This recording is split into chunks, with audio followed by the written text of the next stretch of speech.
talked about the basic needs of survival, and we know that shelters is a very important one of those basic needs. We're going to talk about shelters and how you go about making them, and different styles of what shelters are.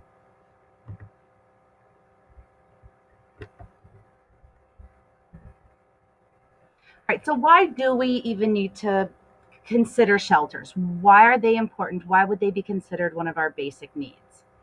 So the shelters are going to protect you from a lot of the different elements, such as sun, insects, wind, rain, snow, and hot and cold temperatures. So again, all those different elements.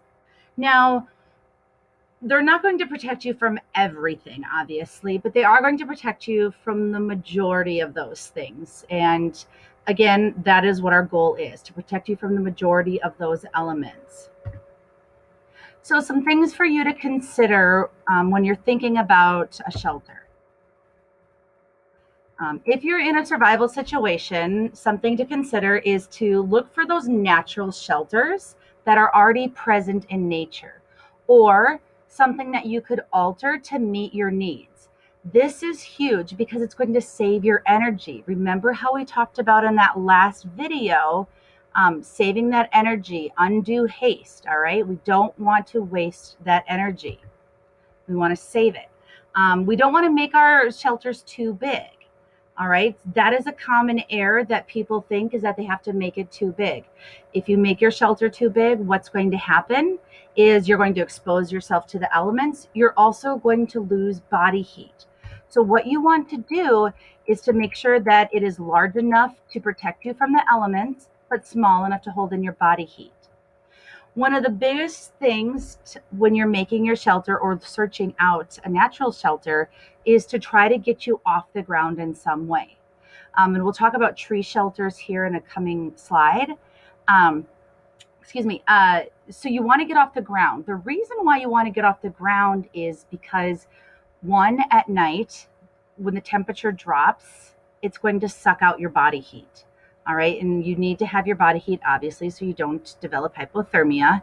Two, the dew that settles overnight. All right. Again, wet clothes lowers your body temperature. Hypothermia equals problems.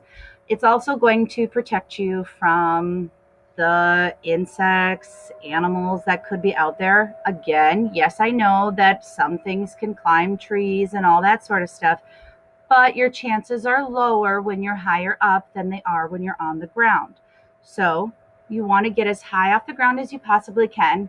Again, if you're able to, and you don't want to go super high. If you do go high up, that's where you could potentially fall and get hurt. You want to make sure that you're tying yourself in. If you do find yourself in a survival situation, you would want to start looking for shelter as soon as possible.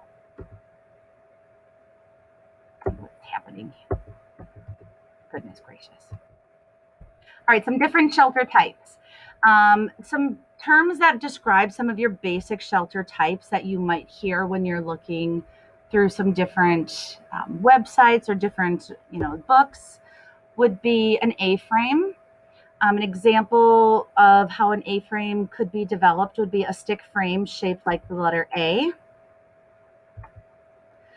Teepee, this would be not unlike the common Native American teepee that you could make from sticks and foliage, or how they used, animal hide. A lean-to could be as simple as a wall of sticks built on a leaning angle to protect from the elements. If you had a tarp on you, you could use tarps, or a poncho, those types of things. Other types that you could, use or find or make, burrow out a shelter, making shelters from rocks or logs, dig in the snow. Big thing is, there really is no set type. There is no right way or wrong way to make a shelter. Just trying to get off the ground, protect you from the elements, maintain your body heat, and just to keep you safe. Tree shelters, I kind of mentioned earlier, to try to get you off the ground. If that is the route you want to go, look for an easily climbable tree. If you can't climb the tree, then obviously that wouldn't be a choice to go with. If you're not going to be able to assemble a shelter while being in the tree, then again, that wouldn't be the option for you. Um, Again, you don't want to go too high because if you do fall, you wouldn't want it to be fatal. So again, you're going to look for for a fork in the tree with two strong branches. You would want to lay other branches between them to make a platform. Again, that platform is what's going to support you and hold you. Once you have your frame built, you would lay more branches between and parallel to the outer structure. Then you'd put down a lot of soft bushy materials for like a mattress type structure. You would want to use a lot because over time it will get matted down. Now, this is pretty detailed. This would be if you had the energy, you had the resources, you had the time. Is this going to be typical if you would find yourself in a survival situation? Maybe, maybe not. All right. So, again, you would have to assess the situation and see what you would have available to you. If you wanted to take it a step further, you could fashion a roof in some manner, or in the same manner, excuse me. You would use the higher branches to lay some slats and cover. You would want to leave an open side away from the wind.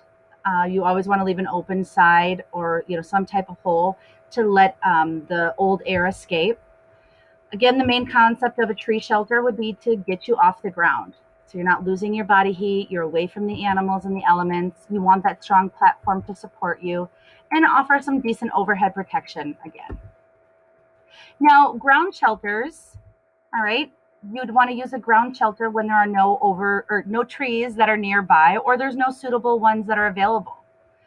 Or maybe you're not able to climb the tree for whatever reason, an injury, or you're just not physically able to.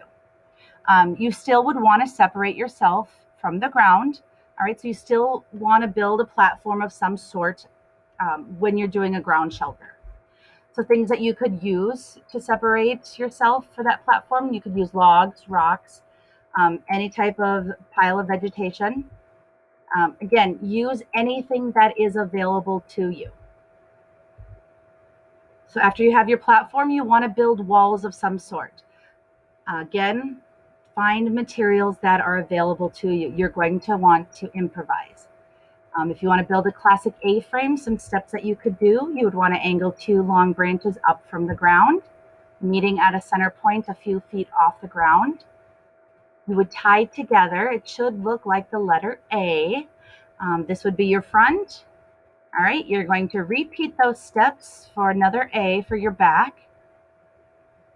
Then you're going to tie one long stick to tie them together for the top.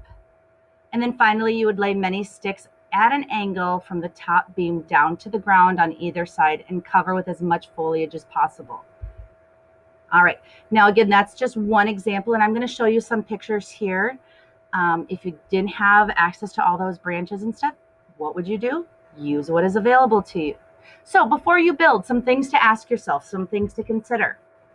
How much time and effort will you need to build this shelter? If it's going to take too much, maybe reconsider. Will the shelter adequately protect you from the elements? All right, that is the big question that you need to think about and think about the environment that you're in. Is it like Minnesota where it can change pretty dramatically, from 24 hours, or is it going to be pretty consistent? Do you have the tools to build it? If not, could you make improvised tools? And do you have the capability to make those improvised tools? Do you have the knowledge to make those improvised tools? Do you have the type of amount of materials needed to build? So kind of like I was talking about with that A-frame, would you have enough logs and branches and sticks and foliage to do that? If not, would that be the best option for you? Maybe a lean-to would be your best option. Or, would you maybe have a tarp then? But maybe that would be better suited to use for something else. Okay, so here's some examples of an A-frame.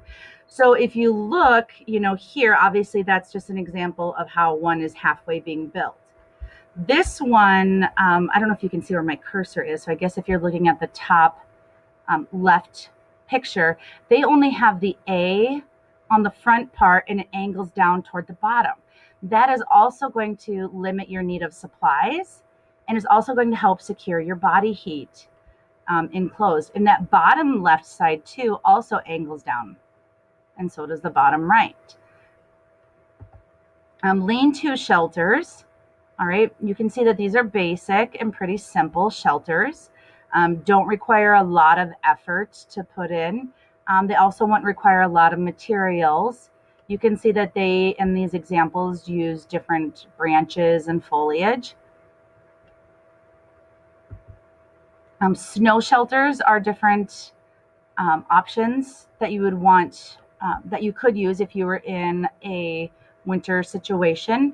Things that you would want to keep in mind with a snow shelter is making sure that you do have air vents so that you aren't trapping in your expelled oxygen, because then you would die of carbon monoxide poisoning.